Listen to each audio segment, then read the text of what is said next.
इस खाद्य श्रृंखला के अंदर जो है पिरामिड बनाए जाते हैं। पिरामिड का मतलब वैसे तो पिरामिड एक संरचना होती है जो त्रिकोणीय तंबू होता है, उस जैसे वैसे आप पिरामिड को समझते ही हो। लेकिन ये जो पिरामिड है, इस पिरामिड को बनाने का लॉजिक ये होता है कि जो इसमें जो कम चीजें हैं, जैसे ये खाद्य श्रृंखला है, इसके बारे में उस दिन हमने पढ़ लिया था। खाद्य श्रृंखला और खाद्य जाल के बारे में हमने पढ़ लिया था। तो ये पिरामिड जो होता है ये अलग अलग चीजों के होते हैं। जैसे अब ये एक पिरामिड है, ये ऊर्जा का पिरामिड है। अब मैंने आपको बताया था कि सबसे ज्यादा जो ऊर्जा है, सूर्य से जो ऊर्जा ले सकते हैं वो सिर्फ कौन सकते हैं? पेड़ पौधे हो सकते हैं, जिनको उत्पादक कहते हैं। तो ऊर्जा जब एक उत्पादक से उपभोक्ता में ट्रांसफर होती है तो कम होती जाती है। मैंने आपको बताया था कितनी कम होती है, तो ध्यान रखना, अगर इसको जो है 1000 किलो कैलोरी एनर्जी मिलेगी, मान लीजिए सूर्य के प्रकाश से, तो इसके अगला जो है उसको सिर्फ 10%, इसका 10% जो है यानी कि 100 किलो कैलोरी मिलेगी, और इससे आगे वाले को उसका भी 10%, 10 किलो कैलोरी एनर्जी मिलेगी। तो जो ऊर्जा है, तो ऊर्जा का जो प्रवाह है वो किससे होता है? ऊर्जा का जो प्रवाह है वो उत्पादक से उपभोक्ताओं की तरफ होता है, और उत्पादक के पास ऊर्जा क्या होती है? ज़्यादा होती है। तो ज़्यादा होती है तो उत्पादक ज़्यादा होते हैं। तो ये जो त्रिभुज का जो भाग है ना, ये चीज़ क्या बता रही है? ये बता रही है कि उत्पादक सबसे ज़्यादा होते हैं। फिर दूसरे नंबर संख्या के तौर पे जो ज़्यादा संख्या होती है वो किसकी होती है? शाकाहारियों की होती है। ये शाकाहारी है, मान लो कोई भी बकरी, हिरण, कुछ भी हो सकता है। दूसरे नंबर पर ये है। तीसरे नंबर पर मांसाहारी, ये संख्या में कम होते हैं, और शाकाहारियों की तुलना में इनकी संख्या क्या होगी? बहुत ज़्यादा क्या होगी? कम होगी। तो ये जो पिरामिड है, जिसको हिंदी में कहते हैं स्तूप, इंग्लिश में पिरामिड, तो बस अपने को यहाँ कोई ज़्यादा कुछ लंबा चौड़ा समझने की बात नहीं है। बात समझने की ये है कि ये पिरामिड सीधा बनेगा कि उल्टा बनेगा, बस। ये स्तूप है, ये सीधा होगा या उल्टा होगा। तो ध्यान रखना है आपको कि जहाँ से शुरू होगा वो चीज़ नीचे आएगी। क्या आएगा? जहाँ शुरू होगा वो चीज़ क्या आएगी? नीचे आएगी। और जो बस नीचे से ऊपर की तरफ ये होता है। अब जहाँ से शुरू होता है, अगर वो चीज़ संख्या में ज़्यादा हो, तो वो चीज़ संख्या में ज़्यादा हो तो नीचे से चौड़ा हो जाएगा और ऊपर बढ़ते बढ़ते कम हो जाएगा। तो ये त्रिभुज की शेप इसी वजह से ये बढ़ती है। वैसे ये पिरामिड है, इसको त्रिभुज बोलना यूँ गलत होगा, लेकिन 2D डायग्राम में अगर हम देखें तो फिर हमारे हिसाब से तो ये त्रिभुज ही है, ठीक है।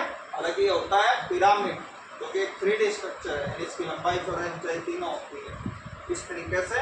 तो आपको बस ये ध्यान रखना है, आपको पूछ जाएगा भाई ऊर्जा का पिरामिड कैसा होगा, या ऊर्जा का स्तूप कैसा होगा, सीधा होगा या उल्टा होगा।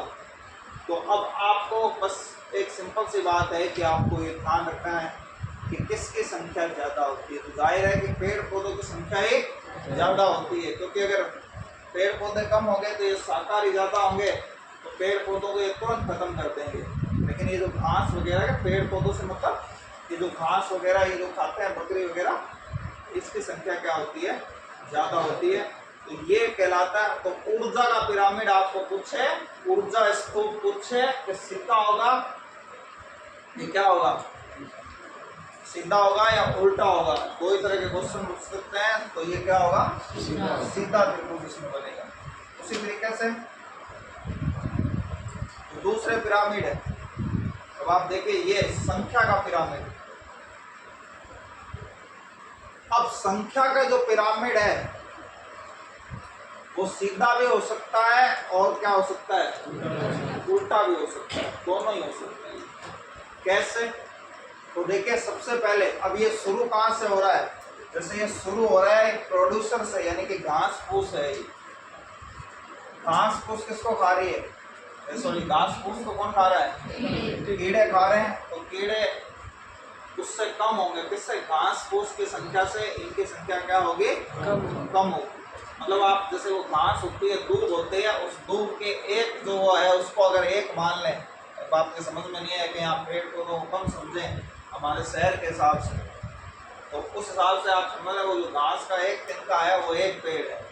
तो जाहिर सी बात है उनको अगर आप गिनेंगे तो उनकी संख्या कीड़ों मकोड़ों से भी, क्योंकि कीड़े मकोड़े बहुत ज़्यादा होते हैं तो कहीं हम उसको ये नहीं समझ रहे। अब कीड़ों मकोड़ों से कम संख्या किसकी होगी, मेंढकों की। मेंढकों से कम संख्या किसकी होगी, सांप की।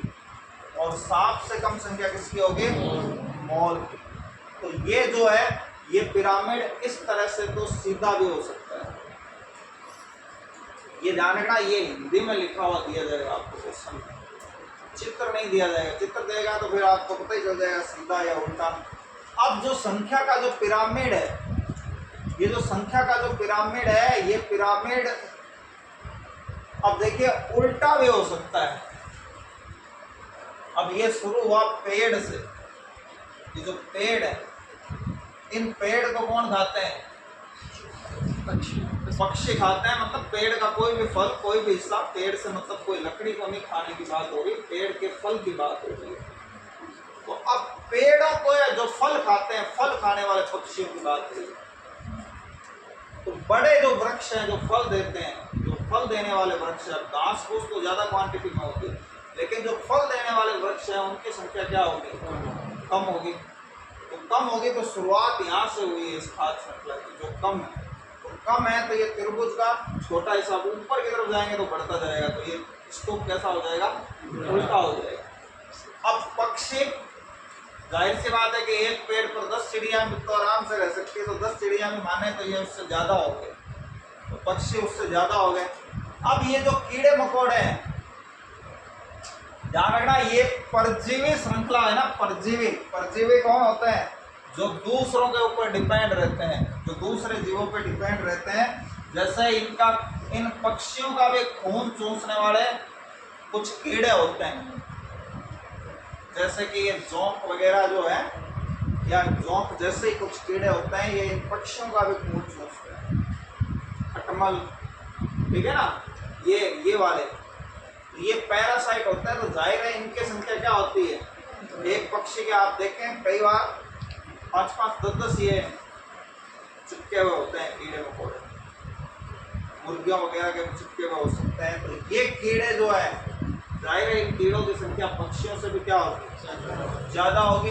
और दूसरे जो पैरासाइट, जो बीमारी फैलाने वाले, ये जो सूक्ष्म जीव है, ध्यान रखना, जो हमने बीमारी फैलाने वाले जीवाणु, वायरस वगैरह पढ़े हैं, ये इन कीड़ों का भी खून में मिलते हैं। या आप यूं समझ लें कि ये डायरेक्ट इन पक्षियों में भी फैल सकते हैं, जो ब्लड फ्लो होता है, पक्षियों में बीमारी फैलाते हैं। तो इनका भोजन क्या है, इन पक्षियों का खून है, डायरेक्ट या इनडायरेक्ट। तो इनकी संख्या और भी क्या होगी, ज्यादा होगी। जैसे अब हमारे खून में प्लाज्मोडियम होता है, जब मलेरिया होता है तो लाखों करोड़ों प्लाज्मोडियम खून के अंदर चले जाते हैं। तो इस तरह से ये जो संख्या का जो पिरामिड है, ये संख्या का पिरामिड क्या होता है, उल्टा भी हो सकता है, सीधा भी हो सकता है। ठीक है, अब ध्यान रखना यहाँ पर इसी जैसा एक पिरामिड जो है, तो ये दोनों संख्या का तो ये हो सकता है सीधा भी और उल्टा भी। अब अगर एक पिरामिड होता है भार का पिरामिड, ध्यान रखना, पिरामिड जनरली ये 3 तरह के प्रमुख तो होते हैं। ऊर्जा का हमने पढ़ लिया, दूसरा क्या है, संख्या का, और तीसरा होता है भार का। तो भार का पिरामिड है कि अगर आप इनको तोल लें, तो इनको अगर आप तोल लेंगे तो तोलने पर क्या होगा, तो तोलने पर किसका वजन ज्यादा होगा, परजीवियों का या पेड़ों का, पेड़ों का होगा ना। तो अब अगर ये पिरामिड आपको कहे कि भार के रूप में बनाइए तो यही पिरामिड क्या हो जाएगा, सीधा हो जाएगा। सबसे ज्यादा भार किसका होगा, शुरू इस पेड़ से हो रहा है ना, तो आप पेड़ों को अगर तोलेंगे सारे पेड़ों को मिला के तो सबसे ज्यादा भार किसका होगा, पेड़ों का होगा। फिर पेड़ों के बाद जाहिर है ये बड़े हैं तो ये फिर पक्षियों का भार होगा, भले ही संख्या में कम है लेकिन भार में टोटल अगर भार सारे पक्षियों का तोला जाए तो ये इनका ज्यादा हो जाएगा। उसी प्रकार से आगे ये जो कीड़े हैं इनका होगा और सबसे कम किसका होगा, परजीवी का। तो यही पिरामिड जो भार के रूप में बढ़ेगा तो ध्यान रखना जो बड़े जीव है, अब जैसे वो शेर वाली खाद्य श्रृंखला है, तो शेर वाली खाद्य श्रृंखला का भी अगर भार के अकॉर्डिंग बनाया जाए तो जितने भी शेर हैं, शेर से मतलब अब यहाँ कोई पर्टिकुलर शेर नहीं है, मतलब मांसाहारी की बात करें, सभी मांसाहारियों के शेर चीता वगैरह सारे मांसाहारियों की हम बात कर रहे हैं, तो उन सभी मांसाहारियों को तोला जाएगा। तो तोला जाएगा तो क्या होगा, उनका वजन ज्यादा होगा। फिर उसके बाद फिर शाकाहारी का, और शाकाहारी के बाद वो जो घास है, तो अब बताओ आप ये पिरामिड उल्टा बनेगा कि सीधा बनेगा, उल्टा। कैसा बनेगा भाई, जो शेर है यानी कि जो मांसाहारी है, आपको क्वेश्चन कैसे दिया जाएगा आप देख लें, ये मांसाहारी है, ये एक खाद्य श्रृंखला है जिसमें मांसाहारी है, मांसाहारी के रूप में आपको कोई भी दिया जा सकता है। अब ये मांसाहारी किसको खाता है, जो शाकाहारी है, शाकाहारी के रूप में भी आपको कोई भी दिया जा सकता है। जनरली आप हिरण मान लें एक जंगल में, और शाकाहारी खाएगा पादप को। अब इसका जो वजन है, किसका वजन ज्यादा होगा, मांसाहारी का ज्यादा होगा ना, लेकिन स्टोप शुरू किससे होगा, मांसाहारी से थोड़ी शुरू होगा, जो मेन जो पहली चीज होती है पादप से शुरू होगा हमेशा। तो पादप का वजन क्योंकि कम है तो इसका त्रिभुज कैसे बनेगा, ये इस प्रकार से, ये पादप है, पादप से मतलब यहाँ घास है, घास का वजन कम होगा, सारे घास से काट के, अब जितनी भी घास है एक जंगल में उसको काट के तोल दिया जाए, और जितने भी शाकाहारी है उस जंगल में उनको तोल लिया जाए, तो जाहिर है शाकाहारियों का वजन उस घास से क्या होगा, तो फिर उस जंगल में जितने भी मांसाहारी है उनको तोल लिया जाए, तो मांसाहारी का जो वजन है वो शाकाहारी से क्या होगा। तो ये बात दिमाग में रखनी है कि शुरू कहाँ से होता है, वो चीज़ सबसे नीचे होती है। स्तूप को समझने का सबसे बड़ा बढ़िया तरीका यही है।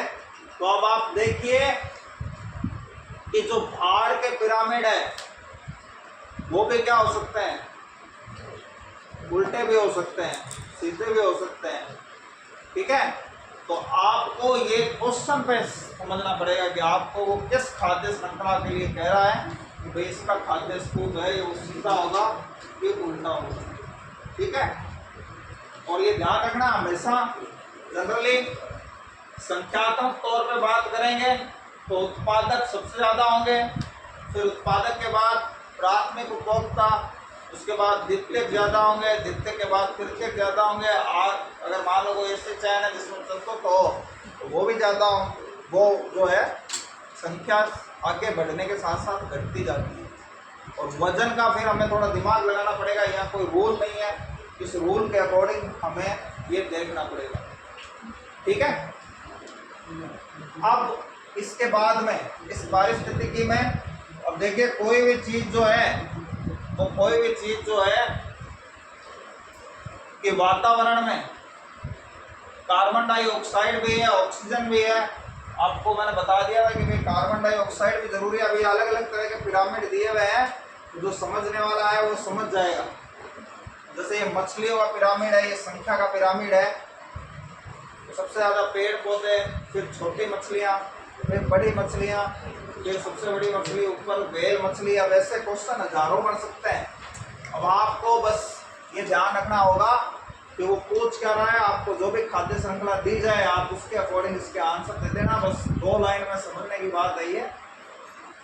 शुरू कहाँ से होता है, ध्यान रखना, जो सबसे पहला पादप से शुरू होता है, हर चीज पादप से शुरू होती है।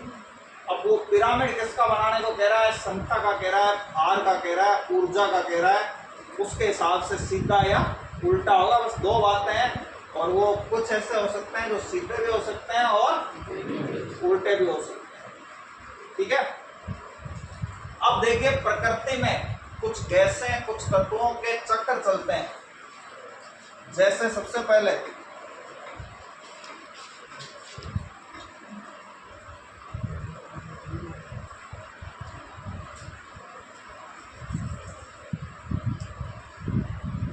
जो कार्बन का जो चक्कर है, ये कार्बन डाइऑक्साइड है।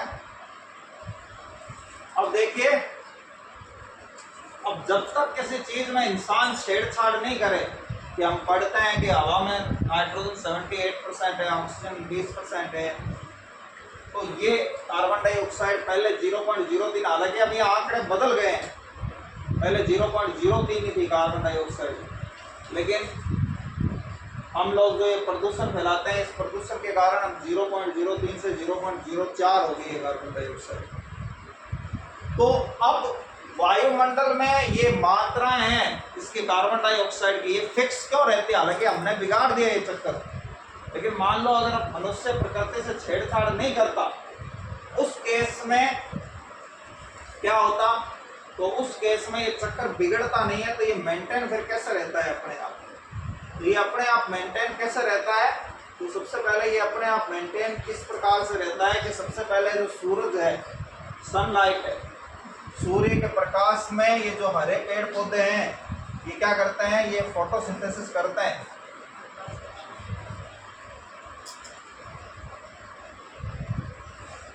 फोटोसिंथेसिस में प्रकाश संश्लेषण की क्रिया, ये प्रकाश संश्लेषण करते हैं।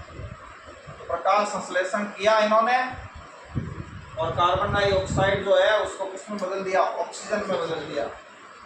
या ऑक्सीजन में बदलने के साथ साथ इन्होंने अपना फूड बनाया, जो कार्बोहाइड्रेट, ठीक है। इस कार्बन डाइऑक्साइड को इन्होंने वातावरण से लिया, उसको या तो ऑक्सीजन में बदल दिया या फिर किस में बदल दिया, कार्बोहाइड्रेट में बदल दिया, यानी कि कुछ कन्वर्ट कर दिया इन्होंने। अब कन्वर्ट कर दिया तो वातावरण में क्या हुआ, हवा में क्या हुआ, कार्बन डाइऑक्साइड कम हो गई। अब अगर लगातार ये चीज चलती रहेगी तो क्या होगा, कुछ समय बाद कार्बन डाइऑक्साइड हवा में से बिल्कुल खत्म हो जाएगी, लेकिन ऐसा नहीं होता है। अब क्या हुआ, ये चक्कर के रूप में चलता है कि भाई हवा में कमी भी होती है और हवा को वापस मिल जाती है। हालांकि आजकल हम मनुष्य के क्रियाकलापों के वजह से हवा को ज़्यादा ही मिल रही है जितनी, क्योंकि पेड़ पौधे हमने कम कर दिए, प्रदूषण को है वो ज़्यादा कर दिया।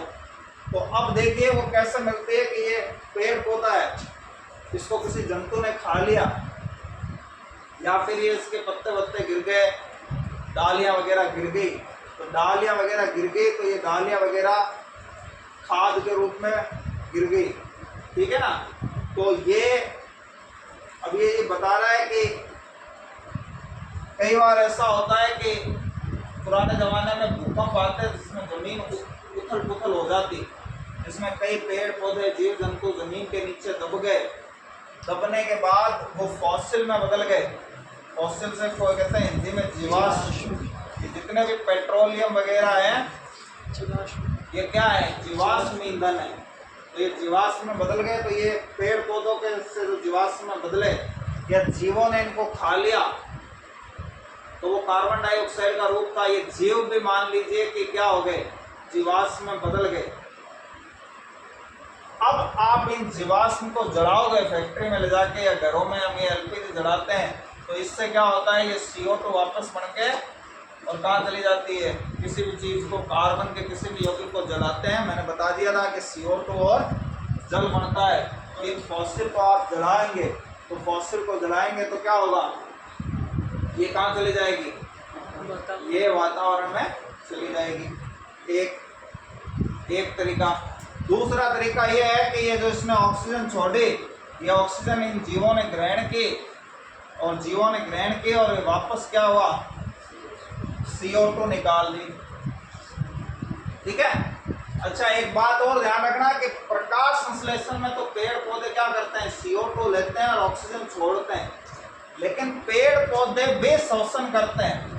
तो ध्यान रखना भाई, सभी सीओ के शोषण की बात यही है कि शोषण में वो क्या करते हैं, चाहे पेड़ पौधा हो चाहे जीव हो, वो O2 लेता है और CO2 क्या करता है। तो ध्यान रखना, अगर आपको ये पूछे कि भाई पेड़ पौधों के शोषण की क्रिया में कौन सी गैस लेते हैं, तो वो CO2 नहीं लेते, शोषण की क्रिया में वो O2 ही लेते हैं।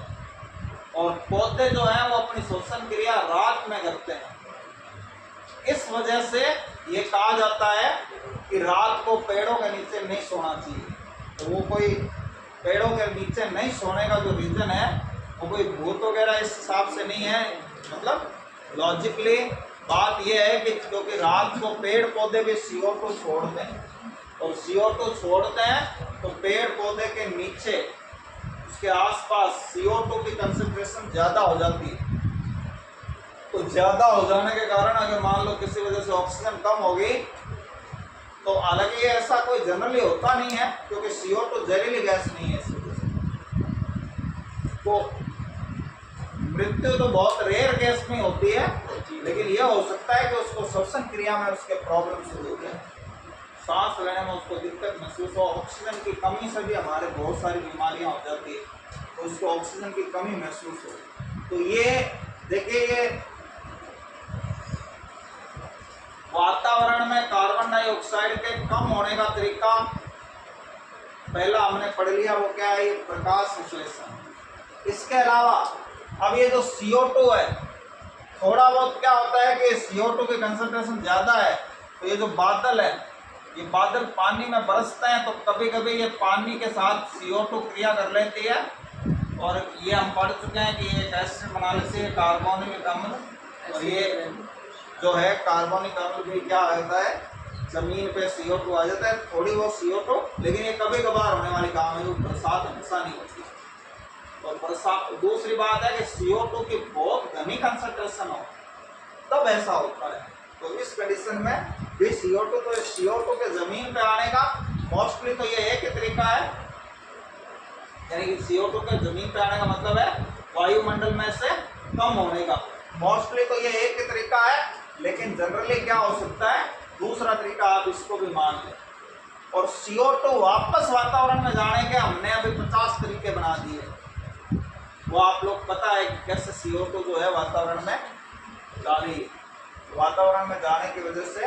तो इस प्रकार से जनरली प्रकृति ने मेंटेन किया हुआ था मामला पहले। तो आज जो इंडस्ट्रियल तरक्की हो गई है बहुत ज़्यादा, इस तरक्की की वजह से क्या है कि ये प्रॉब्लम क्रिएट होनी शुरू हो गई, लेकिन प्रकृति ने इस तरह से मेंटेन कर रखा था मामला कि जितनी CO2 वातावरण से कम होती उतनी CO2 उसको वापस भी मिल जाती, तो ना इसकी कोई कमी होती ना इसमें क्या होती है, वृद्धि होती। तो किसी भी चीज का जो चक्कर है, इस चक्कर से क्या मतलब है, जैसे हम कार्बन साइकिल पढ़ रहे हैं, और कार्बन साइकिल में भी मोस्टली कार्बन डाइऑक्साइड की बात कर रहे हैं।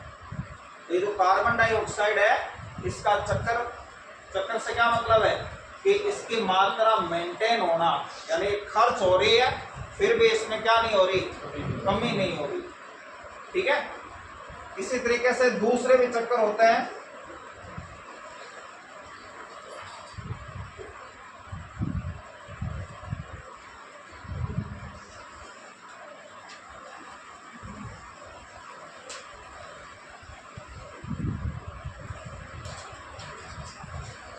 वायुमंडल में नाइट्रोजन भी है लगभग 78% के लगभग, और ये वायुमंडल से भी पहले नाइट्रोजन में कमी, नाइट्रोजन जो होती है वो नाइट्रोजन की कमी होती है। इसमें एक वर्ड आता है नाइट्रोजन स्थिरीकरण।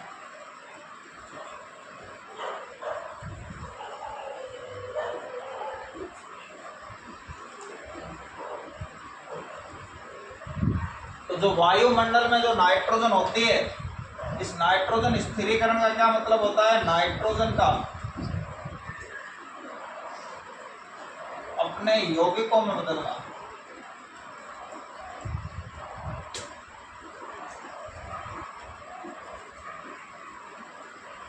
नाइट्रोजन का अपने यौगिक में बदलना नाइट्रोजन स्थिरीकरण कहलाता है। कि भाई जैसे नाइट्रोजन है वो तो अकेला होता है, इसका फॉर्मूला तो क्या होता है N2, और ये नाइट्रोजन अपने किसी भी यौगिक में बदलेगा। जैसे मोस्टली एक हमने पढ़ा है कि अमोनिया जो है, तो नाइट्रोजन अगर अमोनिया में बदला तो इसको नाइट्रोजन स्थिरीकरण कहते हैं। और नाइट्रोजन के बहुत सारे यौगिक होते हैं, जैसे अमोनिया, नाइट्रेट, नाइट्राइट, इस तरीके से यूरिया, ये भी नाइट्रोजन का यौगिक है। इसके अंदर बदलना क्या कहलाता है, नाइट्रोजन स्थिरीकरण कहलाता है। अब नाइट्रोजन स्थिरीकरण कैसे कैसे होता है, तो ये नाइट्रोजन स्थिरीकरण होगा तो वायुमंडल में नाइट्रोजन की मात्रा क्या होगी, कम होगी। अब देखिए नाइट्रोजन स्थिरीकरण की पहली स्टेज कि कुछ जीवाणु होते हैं और ये नीले हरे शैवाल होते हैं, जो पानी पे नीला गाय जमी हुई होती है ना, ये एक तरह के पौधे होते हैं, ध्यान रखना। तो ये जो नीले हरे शैवाल होते हैं और जीवाणु होते हैं, इन जीवाणुओं की खासियत है कि ये वायुमंडल से डायरेक्ट नाइट्रोजन ग्रहण करते हैं और उसको किसमें बदल देते हैं, नाइट्रोजन के यौगिकों में बदल देते हैं। तो ये नाइट्रोजन डायरेक्ट वायुमंडल से नाइट्रोजन लेके और नाइट्रोजन स्थिरीकरण का कार्य करते हैं। कुछ ऐसी फसलें होती हैं जिसको आप अगर बोओगे खेतों में तो आपकी जमीन उपजाऊ होगी। तो इसी तरीके से तो ये उन पेड़ पौधों में क्या खासियत होती है, उन पेड़ पौधों में ये जीवाणु होते हैं उनकी जड़ों के अंदर। तो ये जीवाणु क्या करते हैं, डायरेक्ट क्या करते हैं, नाइट्रोजन को नाइट्रोजन के यौगिकों में बदलते हैं, जिससे उस मिट्टी में नाइट्रोजन के यौगिकों की मात्रा बढ़ जाती है। यानी ऐसे तो हमें फ्री में इसको खाद देनी पड़ती है अलग से, लेकिन ऐसे क्या होगा, फ्री में ही उसको खाद मिल जाएगी। फ्री में खाद मिल जाएगी तो वो जमीन उपजाऊ हो जाएगी। और नेचुरल, आपको पता है कोई भी चीज़ हो उसकी कोई होड़ नहीं होती है। बाजार की जो केमिकल खाद है उसकी बजाय नेचुरल, तो ये जीवाणु वगैरह क्या करते हैं, नाइट्रोजन के यौगिक में बदल देते हैं और ये मिट्टी में मिल जाते हैं और वो मिट्टी क्या हो जाती है, उपजाऊ हो जाती है। ठीक है। अब इस नाइट्रोजन के यौगिक को पेड़ पौधे क्या कर लेते हैं, ग्रहण कर लेते हैं। और पेड़ पौधे ग्रहण कर लेते हैं तो उस प्रोसेस से वो अपने काम की चीजें ले जाते हैं। आप ये समझ लें कि पेड़ पौधों में भी उसका पाचन हो गया, और पाचन होने से क्या होगा, वापस क्या हो जाएगा, वो किस में बदल जाएगी, नाइट्रोजन में बदल जाएगी। और नाइट्रोजन में बदल जाएगी तो वापस कहाँ चली जाएगी, वायुमंडल में चली जाएगी। ये इसका पहला तरीका है। या फिर अगर पेड़ पौधों से डायरेक्ट नहीं बदल पाई, वो उसको मैच्योर होने से पहले कोई जंतु खा गया, पेड़ पौधे को जंतु खा गया, तो देखिए पेड़ पौधे नाइट्रोजन के यौगिक जो होते हैं उसको प्रोटीन में बदल देते हैं। ये प्रोटीन हमें प्राप्त होता है वो इससे होता है। अब उसको हम खा गए और हम पूरा चैप्टर पढ़ चुके हैं कि प्रोटीन का पाचन होता है, उससे यूरिया, यूरिक अम्ल और अमोनिया ये बनती है। तो वो जीव जो है इस रूप में इसको त्यागता है और ये वापस किस में मिल जाती है, उत्सर्जन कर दिया उसने मूत्र वगैरह का, ये वापस ज़मीन में मिल गई। और ज़मीन में मिल गई और ज़मीन से ये हो सकता है वापस किस में बदल जाए, किसी प्रोसेस के थ्रू नाइट्रोजन में बदल जाती है। तो इस तरीके से ये एक तो नाइट्रोजन का चक्कर चलता रहता है। दूसरा, अब ये कभी कभार वाली प्रोसेस कि जब बिजली चमकती है, तो जब बिजली चमकती है तो देखिए वायुमंडल में नाइट्रोजन भी है और ऑक्सीजन भी है। तो बिजली चमकती है, उस समय बिजली के चमकने की वजह से नाइट्रोजन और ऑक्सीजन मिलकर नाइट्रिक ऑक्साइड का निर्माण कर लेते हैं और नाइट्रिक ऑक्साइड का निर्माण कर लेते हैं। हालांकि ये प्रोसेस काफ़ी लंबी है। फिर इसके बाद एक और गैस बनती है इस NO से NO2। ये नाइट्रोजन और ऑक्सीजन से रिएक्शन करके NO2 बनाती है और ये NO2 जो है वो पानी से क्रिया करके और HNO3 जिसको कहते हैं नाइट्रिक अम्ल, ये और एक दूसरा और एसिड होता है HNO2 जिसको कहते हैं नाइट्रस अम्ल। तो जब बरसात होती है तो बरसात के साथ ये दो एसिड भी ज़मीन पे आ जाते हैं। जब ये मिट्टी में मिलते हैं तो मिट्टी में कई सारे लवण होते हैं, उनसे क्रिया करके और ये क्या बना लेते हैं, नाइट्रेट बनाते हैं और एक लवण होता है नाइट्राइट। इन लवणों का निर्माण करते हैं और मोस्टली यही है कि वो लवण किस में मिल जाते हैं, मिट्टी में मिल जाते हैं। मिट्टी में मिलने पर पेड़ पौधे उनको वापस ग्रहण कर लेते हैं, या फिर पेड़ पौधों में आप समझ लेंगे उनका पाचन हो जाएगा। हालांकि यहाँ शब्द सही नहीं है पाचन बोलना, लेकिन वो काफ़ी जटिल प्रोसेस है, इसलिए बस समझने के हिसाब से तो ये वापस नाइट्रोजन में बदल जाएगी और वो पेड़ पौधे वापस नाइट्रोजन का क्या कर देंगे, उत्सर्जन कर देंगे। या कोई जीव खा गया तो फिर से वही बात है, तो वो वापस उसके थ्रू निकल जाएगी। तो ये जो है ये नाइट्रोजन का चक्र है। इसमें आपको एक वर्ड ये ध्यान रखना है, नाइट्रोजन स्थिरीकरण। अगर देखा जाए तो पूछने की जो बात है वहाँ इसमें यही है कि ये क्या होता है, तो आपको यहाँ ध्यान रखना कि नाइट्रोजन स्थिरीकरण का मतलब होता है नाइट्रोजन का अपने यौगिकों में बदलना, ठीक है ना।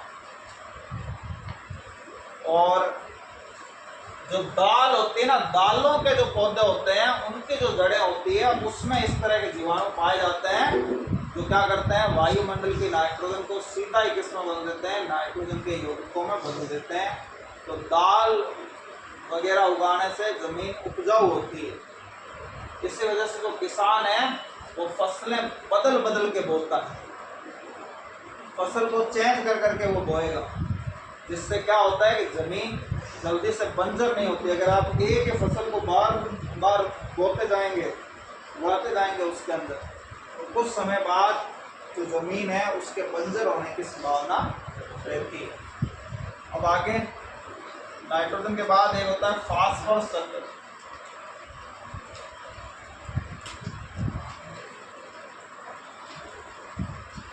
आज की वीडियो में हम बात करेंगे फास्फोरस चक्र। इसको आप थोड़ा सा